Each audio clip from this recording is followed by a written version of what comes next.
Ito. Ibigay ko na sa inyo yung gusto niyo.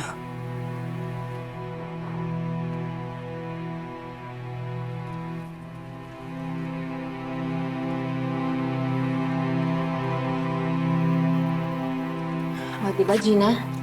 Mabilis lang. Tama ang naging desisyon. Isa lang pakiusap ko. Huwag kang magkakamaling pabayaan ang supermarket.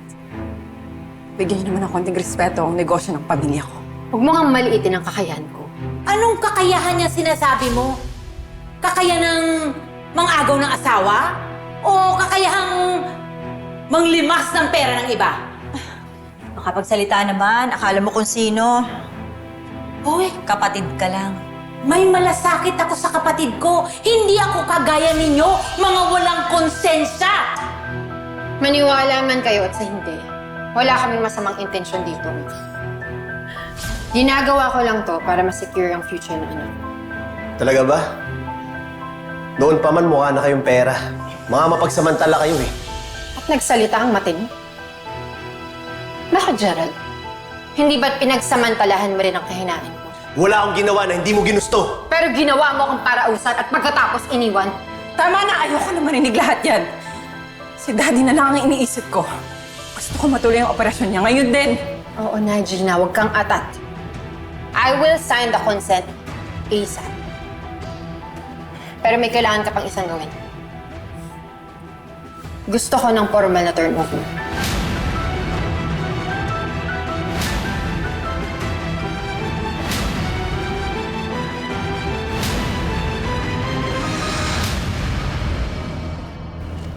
Nagtataka siguro kayong lahat kung bakit nagpatawag ako ng meeting ngayon. At biglaan.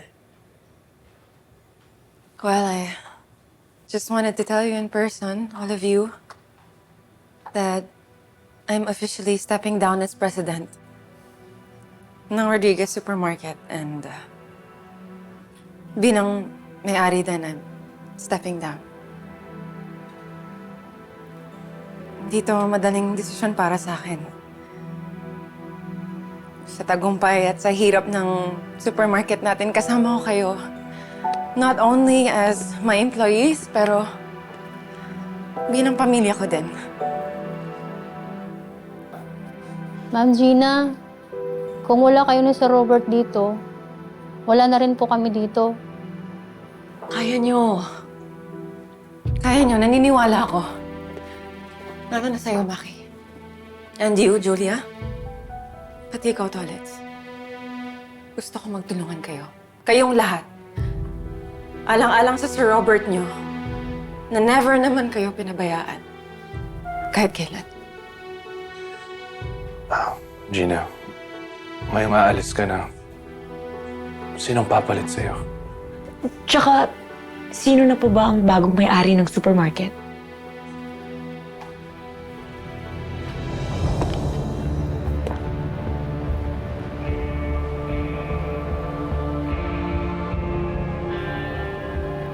Mommy!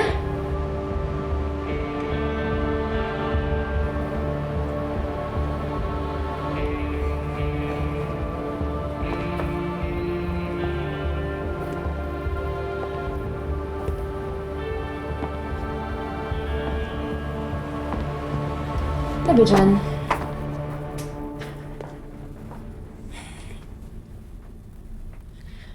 Simula ngayon, ako na ang mamamahala sa supermarket.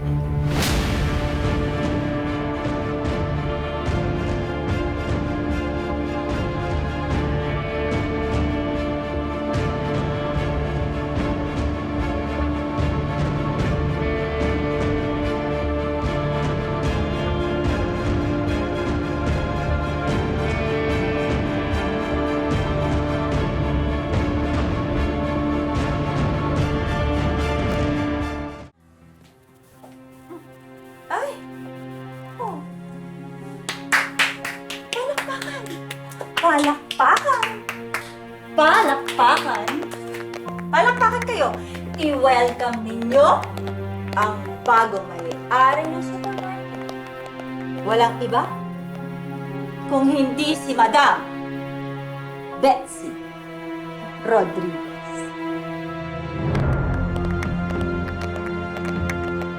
Ma'am Gina is out. Madam Betsy is in.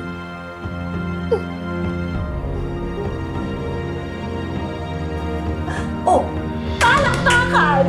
Palakpakan? Ang hindi pumalakpak, walang bonus. Palakpakan! Lakas! Ayan.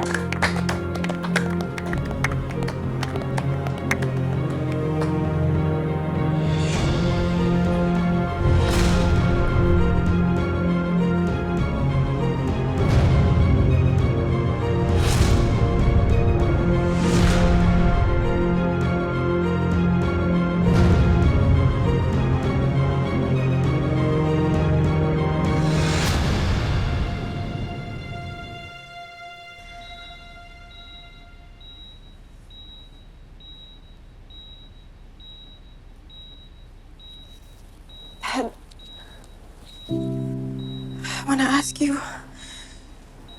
Tawanan mo ko. I tried fighting for you, but natalo ako sa karapatan. I'm sorry. I know how much you love the supermarket, pero wala na ako nagawa. Mas mahalaga ka sa akin. Mas mahalaga sa akin na maoperahan ka at magkaroon ka ng chance na gumising. I'm sorry, I lost the supermarket. Gusto ko kasi magkasama na tayo ulit. Kasama si Mindy.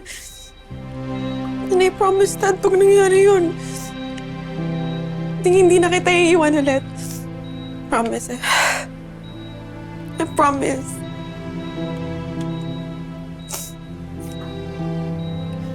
I love you, Dad. I'm sorry again.